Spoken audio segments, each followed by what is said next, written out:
furono mio zio Antonio e mio zio Giuseppe arrestati dai nazifascisti e deportati nei campi di concentramento. E lui si salvò per miracolo perché una scheggia di una bomba passò non lontano dalla sua gola, al minimo scoppio di un petardo, di un colpo dato più forte, sobbalzava. Ma l'amore no, l'amore mio non può disperdersi nel vento con le rose, tanto è forte che non cederà, non sfiorirà. Buongiorno, Raccontaci un po' la tua storia, chi sei, dove sei cresciuto, dove sei nato, cosa hai fatto nella tua vita. mi chiamo Roberto Frecentese, sono nato ad Arezzo, da genitori provenienti da Santa Maria Capua Vetere, provincia di Caserta. Poi sono stato alcuni anni ad Arezzo, poi a Latina, a Formia e poi qui in Bergamasca. Ho fatto l'insegnante fino a qualche anno fa, ho insegnato filosofia e scienze umane. I miei interessi principali sono stati quelli dell'insegnamento e quelli della ricerca documentaristica e quindi mi sono specializzato nella ricerca di documenti di carattere storico e la loro trascrizione, soprattutto i documenti dell'età moderna, del 1600, e la loro poi pubblicazione come documenti inediti. Questo per favorire la ricerca dello storico, perché lo storico ha bisogno di documenti. Se non ci sono i documenti che vengono pubblicati, non può compiere delle deduzioni sulle quali poi fonda le proprie interpretazioni degli avvenimenti e dei fatti storici. Quindi un lavoro propedeutico a quello dell'analisi storica. Oggi volevo farti delle domande riguardanti la nostra famiglia ai tempi della Seconda Guerra Mondiale. Poi chiederti anche come ha vissuto la Seconda Guerra Mondiale e come ne è uscita. La famiglia, quella dei Frecentese, l'ho scoperta dopo che ho iniziato a insegnare per via dei racconti che hanno compiuto i miei cugini e i miei zii, e loro hanno messo in evidenza alcuni aspetti che io non conoscevo. E durante le mie vacanze estive o a Pasqua o a Natale, dove andavamo con i miei genitori e le mie sorelle a trovare gli zii, i nonni e gli zii, allora pian piano sono cominciati a emergere alcuni loro ricordi e questo mi ha spinto ad andare a scoprire le origini della famiglia. Tra i tanti passaggi c'è stato anche quello drammatico della Seconda Guerra Mondiale. È stato drammatico perché la città di Santa Maria Capua Vetere, essendo sull'Appia e non lontana da Caserta e nella prospettiva stradale verso Napoli, era il luogo ideale del passaggio delle truppe, prima naziste e poi dei cosiddetti alleati. Tranquilli, so che sono molte informazioni, quindi vi cerco di venire incontro e spiegare meglio ciò che è stato detto. La Via Appia è una strada costruita alla fine del IV secolo a.C. dai Romani. Fu realizzata per volontà dell'allora censore Appio Claudio Ceco, da cui, se notate, Via Appia, Appio, diciamo che ha preso il nome dal suo inventore. Lo scopo era quello di velocizzare le comunicazioni e i collegamenti verso il sud della penisola. Appio Claudio, inoltre, è ricordato anche per la costruzione del primo acquedotto di Roma, che non so se qualcuno conosce, ma si chiama Acqua Appia, per l'appunto. Diciamo che gli piaceva dare il suo nome alle sue opere. Il primo tratto della strada, inaugurato nel 312 a.C., collegava Roma a Capua. Successivamente, dopo la seconda guerra punica e la sconfitta di Annibale, la via fu prolungata fino a Benevento e in età repubblicana avanzata raggiunse addirittura Brindisi. Quindi subì prima l'occupazione nazista, poi i bombardamenti da parte degli alleati, l'occupazione degli alleati e successiva liberazione insieme alla città, praticamente poco dopo la città di Napoli. La famiglia da parte paterna, mio padre che era il più giovane tra i possibili partenti che fu chiamato nell'aviazione, gli altri fratelli erano più piccoli per cui non furono chiamati, diciamo, incorporati nei reggimenti per partecipare al conflitto. Da parte di mia madre invece c'erano ben 4 figli maschi che vennero incorporati ed ebbero diverse vicissitudini. Quindi le due famiglie che abitavano, una al piano terra, l'altra al piano superiore, quella di mio padre al piano superiore, che vivevano in questa casa colonica all'interno della città di Santa Maria Capua Vetere, con una buona area di coltivazione nei pressi dell'attuale anfiteatro campano, appunto vissero in maniera abbastanza problematica, direi anche drammatica, la vicenda della guerra mondiale. Mio padre partì, fu destinato nei vari aeroporti, pur non come personale volante ma come aviere di terra, e fu destinato all'aeroporto di Bari. I miei zii di parte materna, uno morì prima di entrare nel conflitto e gli altri tre, uno andò nella provincia di Cremona e lì visse tutta una vicenda particolare, poi gli altri due invece, che erano più giovani, furono irreggimentati e il primo zio, mio zio Antonio, andò in Albania e Grecia, nel conflitto di Albania e Grecia, e l'altro era ancora più giovane, mio zio Giuseppe, che appunto stava ancora in Italia, e a un certo punto, quando ci fu l'armistizio dell'8 settembre, furono mio zio Antonio e mio zio Giuseppe arrestati dai nazifascisti e deportati nei campi di concentramento, in 2 campi di concentramento diversi. Mio zio Antonio in un campo nei pressi della Polonia, l'altro zio in un campo, mi pare, nei pressi dell'Austria. Mio padre si trovava all'aeroporto di Bari, iniziarono i bombardamenti e lui si salvò per miracolo, perché una scheggia di una bomba passò non lontano dalla sua gola, e quindi si salvò per miracolo mentre gli alleati bombardavano il porto e dove lui si trovava appunto per servizio, e bombardarono le navi in rada nel porto di Bari. Queste furono praticamente quasi tutte affondate, quel poco naviglio che l'Italia aveva allora, e furono praticamente affondate. Quindi mio padre era fidanzato di mia madre, con mia madre, e purtroppo dei 3 figli maschi di mia nonna e di mio nonno materno e del figlio maschio di mia nonna e mio nonno paterno non si ebbero per un certo periodo notizie, e potete immaginare che cosa significasse questo per i genitori e per i loro fratelli e sorelle. La cosa più drammatica fu il fatto che a questo si assommarono i bombardamenti, per cui in questa casa colonica, in una zona prossima, fu scavato una sorta di rifugio sotterraneo per poter ricoverare i familiari e proteggersi dai bombardamenti, che risparmiarono per fortuna quella zona abitativa, ma in altre zone nei pressi furono sganciate alcune bombe che crearono grossi disastri. C'è da dire che prima dell'arresto dei miei zii, poco prima dell'8 settembre, i nazifascisti rastrellarono l'intera città di Santa Maria alla ricerca dei militari che avevano abbandonato il loro posto perché, appunto, probabilmente, come immagino sia stato, non condividevano l'ideologia fascista. E quindi mio zio Antonio e mio zio Giuseppe trovarono delle sistemazioni di fortuna, fino a che a un certo punto addirittura non furono calati nel pozzo di questa casa colonica, e lì rimasero alcuni giorni, vettopagliati dalle mie zie con una carrucola, e poi alla fine dovettero comunque uscire, vennero intercettati e arrestati, caricati sui camion e portati ai campi di concentramento. Questo è l'antefatto di quando prima che vengono arrestati.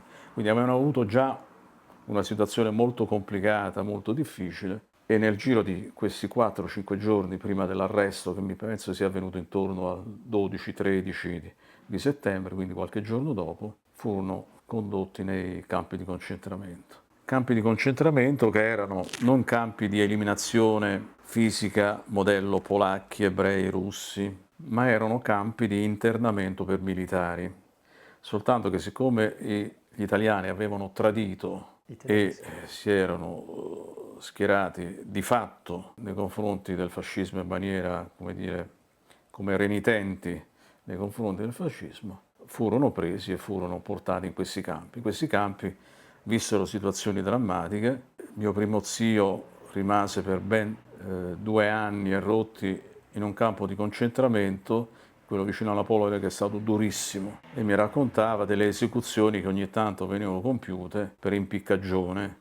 Hanno vissuto fame, stenti, malattie, decimazioni. Di mio zio Giuseppe ho pochissime notizie. Mentre l'altro zio, che si chiama Raffaele, che è andato nel Cremonese, fu invece all'interno delle file dei cosiddetti adepti della Repubblica Sociale Italiana, più che per convinzione di fatto, perché nel Cremonese c'erano i RAS fascisti che avevano le loro squadre e chiunque si fosse opposto avrebbe fatto una pessima fine, per cui penso che mio zio si sia adeguato, anche sperando appunto di trovare poi un momento per tornare a casa. Di lui non si seppero notizie, anche per questo fino praticamente al 1945, quando tutti e tre tornarono fortunatamente a casa. Mio padre, lo stesso, rimase all'interno dell'aviazione e poi anche egli ritornò a casa. La fortuna di mio padre fu il fatto che, essendo stato liberato il Sud Italia prima, le Puglie furono liberate prima del napoletano, per cui lui poté, diciamo, salvarsi e non essere internato in campo di concentramento, quindi ebbe questa piccola fortuna. Infatti i reali si rifugiarono a Brindisi, nelle Puglie, quando scapparono da Roma, per cui l'esercito che si trovava in Puglia praticamente divenne l'esercito reale, quindi alleato con statunitensi e anglo-francesi. Questa è la situazione un po' particolare e drammatica che visse. E io avevo mia nonna, mi hanno raccontato perché io sono nato dopo, mia nonna e i miei zii mi raccontavano come mia nonna non sapesse chi piangere dei figli, perché uno era nel nord con la Repubblica Sociale Italiana, gli altri 2 erano internati in campo di concentramento e non si avevano più notizie, e mia nonna era distrutta, anche perché c'erano stati nel frattempo altri lutti in famiglia. Era morto un altro figlio, Simmaco, che era stato sommergibilista e aveva avuto una polmonite fulminante che l'aveva portato alla tomba in brevissimo tempo. Poi c'è stato un altro figlio, Pasquale, che era morto praticamente qualche tempo prima, nel 40, sempre per problemi di malattia fisica. E poi c'era stata mia zia, Carmela, che era morta perché aveva contratto la tisi, era morta nel 42, era diventata suora, per cui una parte di suore furono contagiate perché stavano aiutando le persone che avevano necessità, e lei contrasse questa doppia malattia e fu praticamente trasportata all'ospedale di Napoli e lì è morta. L'Italia, specialmente il sud, tra il 1943 e il 1944 possiamo dire che non se la passava proprio bene. Questo perché malattie una volta scomparsi e riapparvero, come vaiolo e tifo esantematico. L'intervento massiccio con vaccini tradizionali e l'uso del DDT contro i pidocchi vettori fermarono rapidamente la diffusione. Non ebbero la stessa sorte l'Albania e la Grecia. Qui, dove combattevano italiani e nazisti, la diffusione di nuove malattie era esponenziale. Infatti si documentarono numerosi casi di febbre albanese e nefrite da guerra. Inoltre tubercolosi e malaria aumentarono significativamente, facilitate da malnutrizione, carenze igieniche e interruzioni delle campagne sanitarie. Diciamo che erano anni d'oro se eri un virus. Quindi immaginate questa famiglia materna con 3 lutti, più 3 figli disseminati, sparsi tra campi di concentramento e dicevo, la provincia di Cremona, che tipo di dramma potessero aver vissuto. E soprattutto erano persone di grande fede e questa grande fede li ha aiutati a sopravvivere a queste situazioni molto difficili e complicate. La cosa interessante è che, nonostante queste difficoltà, la famiglia dei miei nonni ha aiutato sempre, dei nonni materni, ha aiutato sempre le persone che avevano bisogno, in particolare mia zia Lucia, che era addetta alla casa e agli animali domestici, alle mucche, eccetera, eccetera, dava alle persone più bisognose tutto quello che occorreva. Addirittura portava il latte ai bambini piccoli che avevano bisogno perché non c'era cibo praticamente. Quindi di una generosità estrema, ed è morta anche lei, se non in virtù di santità, o in concetto di santità, ma certamente la gente ha riconosciuto in lei come una persona straordinaria che nella sua assoluta semplicità, aveva fatto solo fino alla quarta elementare, nella sua assoluta semplicità però era una donna di grande generosità e di grande dolcezza. E così la ricordo e così la ricordano in tanti ancora oggi nella città di Santa Maria Capua Vetere. Per quanto riguarda mio padre tornò dalla guerra e anche lui voleva sposarsi come tutte le persone normali di questo mondo, perché terminato il conflitto si apriva un'epoca, un periodo finalmente di pace, quindi i fidanzati di allora volevano creare la famiglia, mettere sul mondo appunto una famiglia, mettere al mondo dei figli. Però mio padre dovette aspettare perché nel frattempo divenne agente della Polizia di Stato e c'era l'obbligo che fino all'età di 30 anni non potevano sposarsi.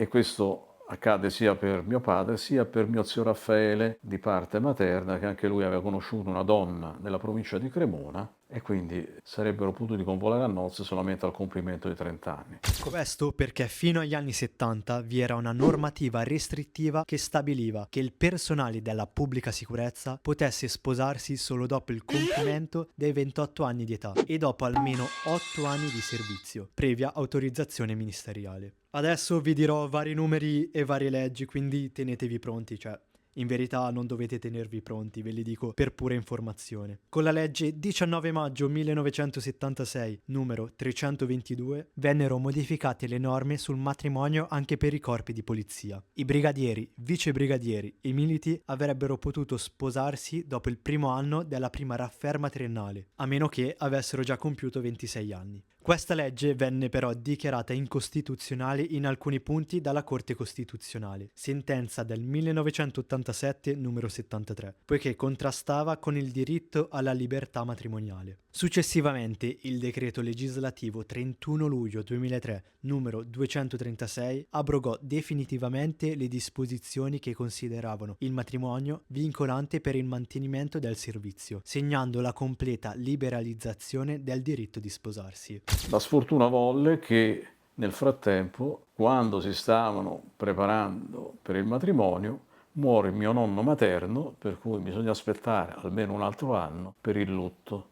E quindi solamente nel 1953 i miei genitori potettero sposarsi e con questo matrimonio L'anno dopo. poi mettere al mondo i propri figli. Quindi ho avuto due famiglie, quella da parte paterna e quella da parte materna, che hanno vissuto in maniera molto problematica il conflitto mondiale. Questo è servito a me, ma penso che serva a tutti i familiari come ammonimento che le guerre non risolvono i problemi, anzi creano solo drammi e distruzioni. Avendo avuto comunque in famiglia sia chi ha combattuto a fianco e chi invece è stato imprigionato dai fascisti. E spesso mi ha anche raccontato delle cene di famiglia in cui certe cose era meglio non toccarle. Com'erano questo dopoguerra, queste riunioni di famiglia? Ma allora i miei zii sono sempre stati molto riservati sulla vicenda della guerra. Solo mio zio Antonio, col quale avevo un rapporto di affetto maggiore, più confidenziale, ed è quello che mi ha insegnato a vivere anche l'arte contadina, l'arte del saper rapportarsi con la natura, con la campagna, con gli animali. Lui mi raccontava alcune cose, alcune vicende che erano accadute durante il campo di concentramento, ma si vedeva che quando le raccontava era turbato. So che quando dormiva non sempre erano sonni tranquilli.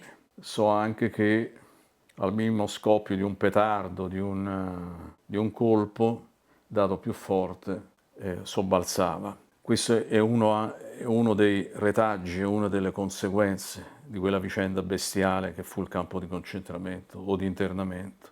L'altra cosa che mi diceva è che non si può spiegare quello che accade di disumanità all'interno dei campi di concentramento. No, cioè noi possiamo provare a comprenderlo, ma è difficile da comprendere perché le emozioni che si vivono in quel momento sono talmente drammatiche e sono talmente particolari che non sono riproducibili oggi.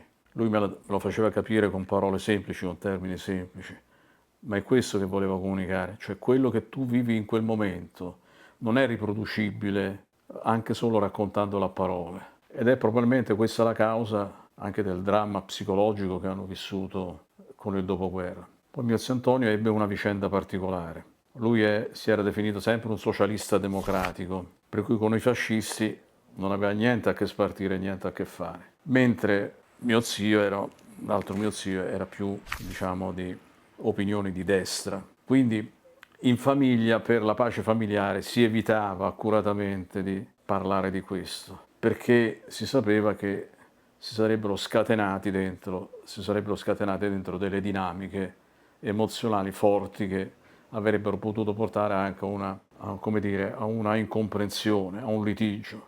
So che invece in alcune famiglie, anche ad esempio in una delle famiglie frequentate da Pavese, lui lo racconta, Cesare Pavese, che c'erano dei litigi fortissimi tra chi era filofascista e chi era filocomunista durante appunto il periodo della guerra. E non di rado anche i fratelli si picchiavano. Quindi la guerra in Italia non fu solamente una guerra e basta, fu una guerra civile, nel senso che separò le famiglie drammaticamente e poi pose i figli e i genitori stessi in contrapposizione tra di loro per ideologie e per modi di pensare diversi. Quindi fu un dramma nel dramma stesso della guerra. Il riferimento a Pavese non è casuale. Per chi non dovesse conoscerlo, Cesare Pavese è stato lo scrittore più lucido nel definire la Resistenza non solo come una guerra di liberazione, ma come una guerra civile. Nel suo libro La casa in collina ci racconta proprio questo dramma, il momento in cui la politica smette di essere un'opinione e diventa un abisso che divide le famiglie, dove il nemico non è uno straniero ma il tuo vicino di casa o addirittura tuo fratello. Pavese ci mostra un'Italia spaccata in due, avvelenata da un odio che purtroppo non si spegnerà con la fine del conflitto nel 1945. Questo perché quella stessa frattura ideologica rimarrà a covare sotto le ceneri per 30 anni, per poi riesplodere violentemente nelle piazze italiane durante gli anni di piombo. La cosa più interessante è che nella mia famiglia, pur qualche volta con qualche discussione, alla fine comunque i fratelli che avevano sofferto trovavano il modo di ricomporsi e di stare e comunque vivere insieme. La fortuna ha voluto che ognuno avesse la propria famiglia, quindi il luogo dove avevano abitato diventava un luogo di incontro nelle feste più importanti. Allora, durante le feste più importanti, Natale, Pasqua, l'Assunta, altre ricorrenze, si cercava di fare feste e di evitare di parlare di queste vicissitudini ormai lontane col passare degli anni. Poi c'era mia nonna che era piccolina ma tenace e che manteneva unita la famiglia materna, per cui come volava qualche parola un po' di più, lei con la sua autorità, essendo morto mio nonno nel 52, con la sua autorità placava tutte le discussioni facendo capire che già la sofferenza è stata tanta, era inutile. Quindi nella loro saggezza contadina, nel loro essere semplici, però avevano capito la grande importanza del rispetto, del dolore e della sofferenza degli altri. Da parte della mia famiglia paterna, con mio padre abbiamo parlato qualche volta di queste cose, ci ha raccontato degli episodi, però li ha raccontati senza assio, certo, quando vedeva alcune situazioni odierne per cui per sciocchezze si creavano problemi, diceva che si stava meglio quando si stava peggio, nel senso che comunque c'era anche durante la guerra una misura delle cose e si aveva maggiore rispetto per le persone. È chiaro che lui, quando vedeva questa assenza di rispetto, questa forma così non gli piaceva sicuramente. Non era un fascista, però anche lui aveva simpatia per quel mondo in cui comunque qualcosa sembrava funzionare. Questa è. Nell'altra parte della mia famiglia, non stretta, più larga, ci sono stati tanti altri episodi, ci sono stati i frecentesi degli Stati Uniti che sono diventati militari, che erano parenti della famiglia di mio padre, sono stati militari. Uno di loro sbarcò a Salerno insieme al suo reggimento, era un medico, cioè un infermiere, perché i genitori erano farmacisti, quindi lui fu arruolato come infermiere, si dedicò appunto alla cura dei soldati, ma compì anche dei gesti di valore, e questo Guglielmo in italiano William, quindi sbarcò a Salerno, attraversò la via Appia, passò per Sant'Amelia Capua Vetere, che era la città dei suoi genitori, dove erano nati i suoi genitori, che erano i parenti di mio padre. E probabilmente anche con mio padre si saranno forse anche incontrati, incrociati, chissà. E lui poi, dopo lo sbarco di Salerno, andò presso le Ardenne vicino ai Vosgi, e lì compì un gesto eroico come infermiere sotto bombardamento. Durante gli assalti dei tedeschi in quella zona salvò alcune persone, rimase ferito abbastanza seriamente e per questo fu decorato della più alta decorazione militare statunitense. E questo riconoscimento gli venne dato mentre era in ospedale, era nell'ospedale appunto di campo, che lui serviva come infermiere, ma che si ritrovò per questa vicenda ricoverato. Dal suo superiore gli fu assegnata questa grande onorificenza. Poi tornò negli Stati Uniti, a New York, dove abitava. Poi dopo un certo periodo si sposò anche con una ebrea.